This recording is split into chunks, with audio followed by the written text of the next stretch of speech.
RWBY Volume 6, Episode 3, The Lost Fable. So this episode, of course, I would say has been really, at least 5 volumes in the making. I think we got World of Remnant starting in Volume 2, if I'm not mistaken. And this was kind of the culmination of all of that stuff. Learning about the World of Remnant, learning about Dust, learning about, just everything that the world was, or was at least known to be by current man. And this was a really good episode. It was super fun. I was super excited when I watched it.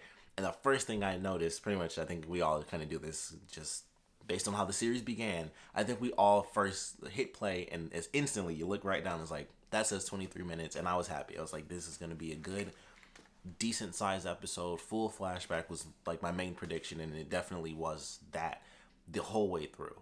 And I was very excited for it, and it was a really good episode. It was a great story. I mean, going through, we get to see Ozpin.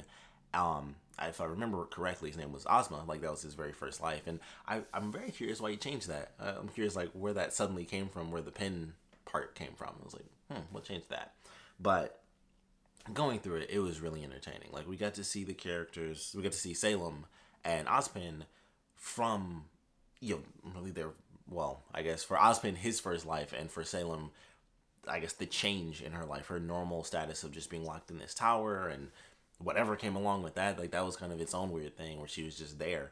But Ozpin comes along. He's the hero that ends up saving her and is like, all right, rescued you from the tower, defeated all these other people. And that was just it. And then they kind of have a magic fairy tale, thing where they just fall in love. It's supposed to be happily ever after.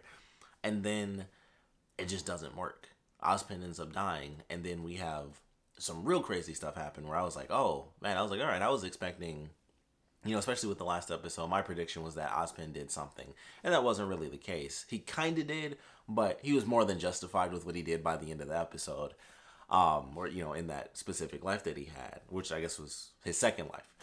And it was just like, okay, he actually didn't do anything wrong. He lived, and then he died. And then Salem, who'd never really known anything because she was just trapped in a tower all her life, as some princesses are, she lost the one person that actually meant anything. And it's just like, hey, she goes to the gods, she goes to the, the good god first, because it's like, he'll be cool about this.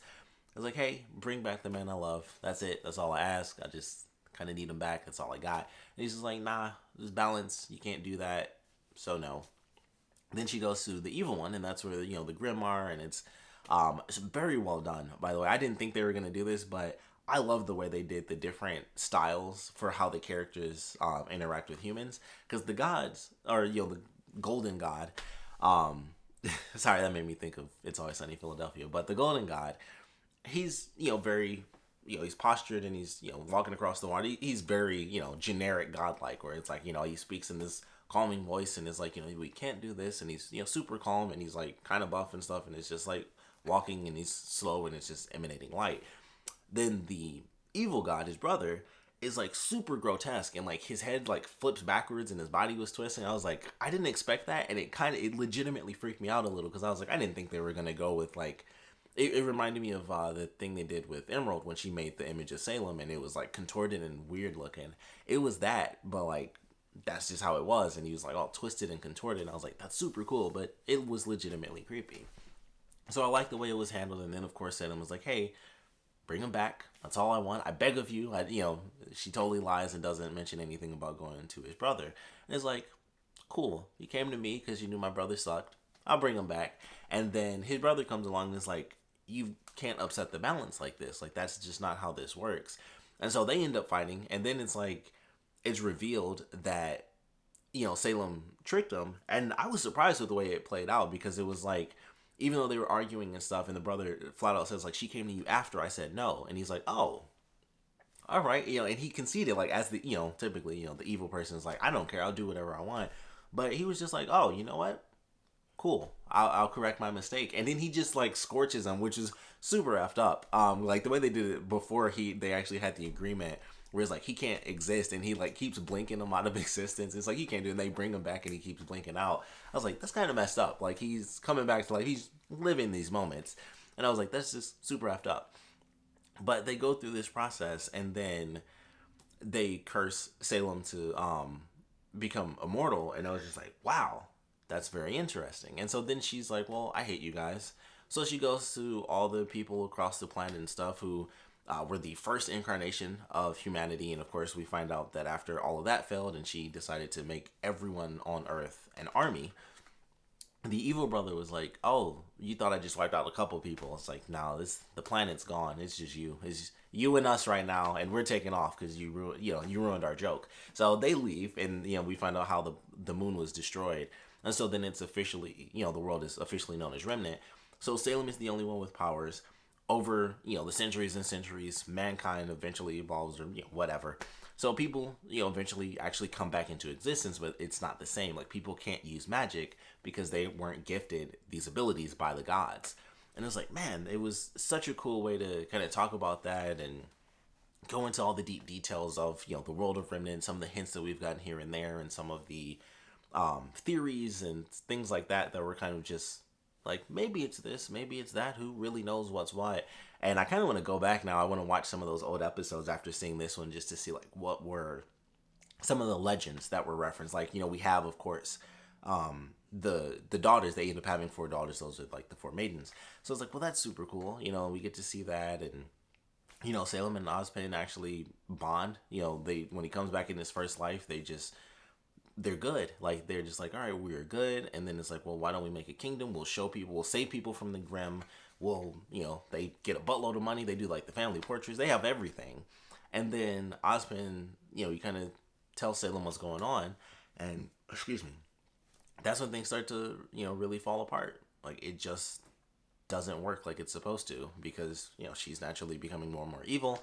And he's still, the good guy, and he has his mission where it's like, we have to bring these 4 things together, which I thought was interesting. Like, the way it's done is that if the 4 relics are actually brought together, that's when the gods will be brought back and humanity will be judged. But then I feel like they gave 2 different explanations for it, because at first it was like, you'll be judged. And then at the end, when the god was saying it the second time, he was like, you'll be judged, but if you guys are still fighting, we'll wipe you all out. It wasn't just like, you'll be judged on like a balancing scale. It was just like, nope, if you guys are fighting like at all, that's kind of how it seemed, at least. So I don't know, them putting the relics together, I think, is like the worst idea they could possibly have, honestly. But he has this mission to get the relics and try to, reshape humanity into something great. But now, of course, he has Salem as his antithesis. And I don't say that word often, antithesis. But it was just really well done. And then, of course, they have their battle within the home. I would assume the daughters got killed. Like, they destroyed the castle, and like they show like the little horses burnt up. And I was like, I'm assuming they're all dead. Like, Salem like just went nuts, and like they ended up killing their daughters. And then the scene when she killed him, I thought was super intense, because he was about to say something, and she just like scorched him. It made me think of for anyone, I'm sorry if you're watching this, you've seen Avatar, but it made me think of Ozai when he was trying to kill Aang in like the last episode, and he does like the thing where he runs up on him and tries to like hit him while he's protecting himself in the boulder. I was like, that's what that made me think of. She was like point blank, and it was just like he said I, and it was just like poof, just flames, and he was dead. I was like, well, that was intense. And so, of course, we see his other lives, and we see some of the other people that show up in the opening. And then it goes, kind of through the motions. Salem continues to be evil, and she's alone, and stuff like that. And then we find out at the very end that Ozpin, of course, ends up getting the Relic of Knowledge. And we see what the other relics are, which I thought was super cool. I forgot what they were exactly. Like, I know it's knowledge, power, and those are legitimately the only 2 ones I can remember, which sucks.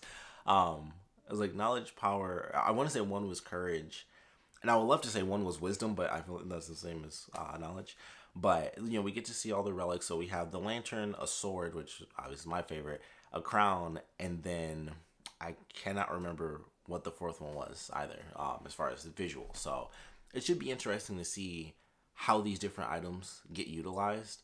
So I'm looking forward to that. Like, I think it was power. I think that was one of the other ones. But the sword, if I remember correctly, the sword wasn't actually power. It may have been the crown or something like that. And I was like, I like that idea, because I think the sword was actually courage, which also does make a lot of sense. But I'm excited to see how this stuff plays out. Like, you have a genie in this relic for knowledge. Does each one have its own specific entity, or is it like just, of course it's magic, but are they all magical entities, or are they imbued with magic that allows the person to be imbued with magic, stuff like that. So I'm very curious how that's going to play out when we get to see what the other relics are when they eventually end up finding them. But fantastic episode. But in the end, we find out that Salem cannot be killed, and that's pretty much it. Like there are three questions that come up, but only one is answered, and they do that. That's the storytelling way to answer a question. Like he asks all three, and then they only answer the last one where it's like you can't. So who knows what are they gonna do? Odds are Trapper, or maybe even bring back the gods, and it's like, hey, if you get rid of her and the Grimm, you'll find out that we aren't that bad, which won't be true because you still have Menagerie and stuff like that. So we'll see what happens there. But fantastic episode. Love the the backstory and everything like that. But crazy conclusion. Can't wait to kind of go back and watch some of those old World of Remnant episodes and things like that. But all in all, definitely a good episode. Of course, would love to know what you guys thought about it, so please put your comments down in the comment section below. Let me know your favorite parts, your least favorite parts. Is there anything you would have liked to have seen more of? Other answers that you wish we got to see, and anything like that you would have liked to have gotten from this extra extended flashback on the universe and how all of the characters now are like humanity part 2 and stuff like that. And that explains why we have characters who could do magic, which was specifically Ozpin and Salem, and everyone else just has like abilities. But it also kind of explains a lot, like why people have semblances and stuff like that. Those are latent magical abilities, kind of just, I guess you could say it's kind of just throughout the planet, like they just have those abilities. That's where semblances come from. It's magic. It's legitimately magic within people. It's just not like, people can't turn into animals and stuff like that. So very interesting episode. Loved it. Like I said, definitely want to know what you guys thought about it, so please put your comments down in the comment section below. And of course, thanks for watching.